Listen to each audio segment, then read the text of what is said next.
Let's study with Honopom channel লৈ তোমালোক স্বাগতম আমি আজি ইতিহাস বিষয়ৰ চতুৰ্থ অধ্যায় দাৰ্শনিক প্ৰত্যয় আৰু বিশ্বাস এই অধ্যায়টোত এইচএছ ফাইনেলত অহা কেইটামান গুৰুত্বপূৰ্ণ প্ৰশ্নোত্তৰ চমু প্ৰশ্নোত্তৰ আলোচনা কৰিম যি প্ৰশ্নসমূহ 2012 ৰ পৰা 2020 চনৰ ভিতৰত তোমালোকৰ ফাইনেল পৰীক্ষাত আহিছে আহা আমি ভিডিওটো আৰম্ভ কৰো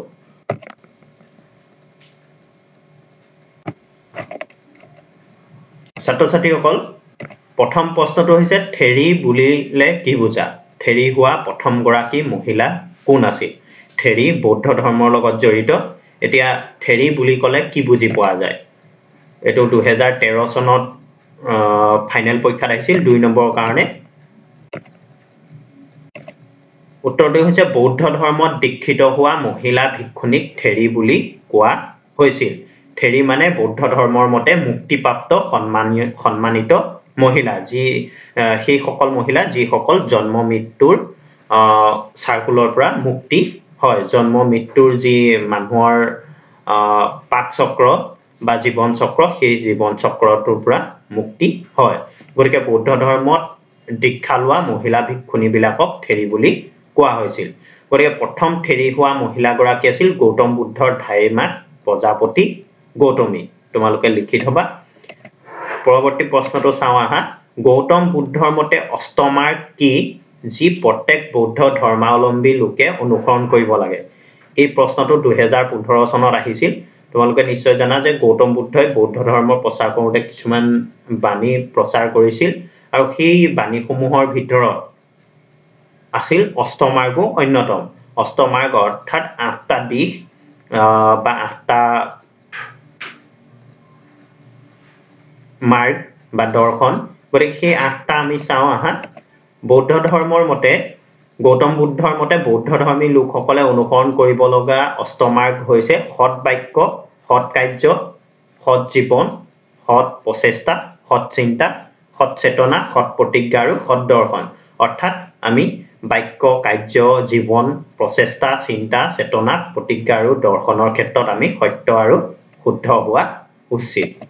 ইয়াৰ পিছৰ প্ৰশ্নটো 2016 চনত 2 নম্বৰৰ বাবে আহিছিল যে মহাবীৰৰ দুটা বাণী লিখা মহাবীৰ জৈন ধৰ্মৰ 24 নম্বৰ জন তীৰ্থংকৰ আছিল তীৰ্থংকৰ অৰ্থাৎ গুৰু জৈন ধৰ্মৰ মতে গুৰু গতিকে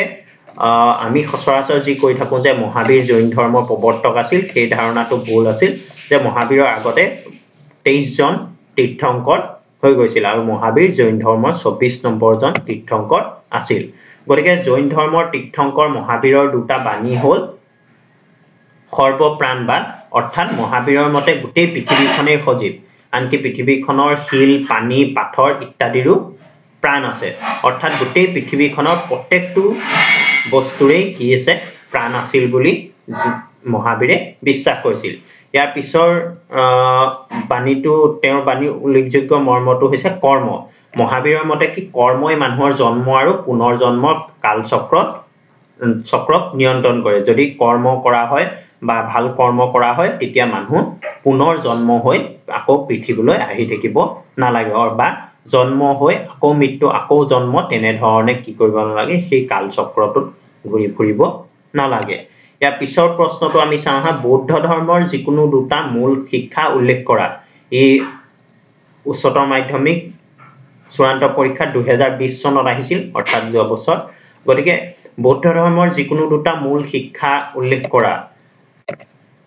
বৌদ্ধ ধৰ্ম এটা গুৰুত্বপূৰ্ণ ধৰ্ম আছিল গতিকে বৌদ্ধ ধৰ্মৰ মতে পৃথিৱীখন ক্ষণস্থায়ী আৰু পৰিৱৰ্তনশীল অৰ্থাৎ পৃথিৱীৰ কোনো বস্তুৱেই স্থিৰস্থায়ী নহয় আৰু প্ৰত্যেকটো বস্তুৱেই কি হৈ থাকে ক্ৰমাৎ পৰিৱৰ্তন হৈ গৈ থাকে সেই কাৰণে বৌদ্ধ ধৰ্মৰ মতে পৃথিৱীখন ক্ষণস্থায়ী অলপ সময়ৰ বাবে আৰু পৰিৱৰ্তনশীল সদায় পৰিৱৰ্তন হৈ থাকে দ্বিতীয়তে বৌদ্ধ ধৰ্মৰ মতে নিৰ্বাণ বা দুখৰ পৰা মুক্তি লাভ কৰিবলৈ হলে মানুহৰ পুনৰ জন্ম বন্ধ কৰিব পাৰিব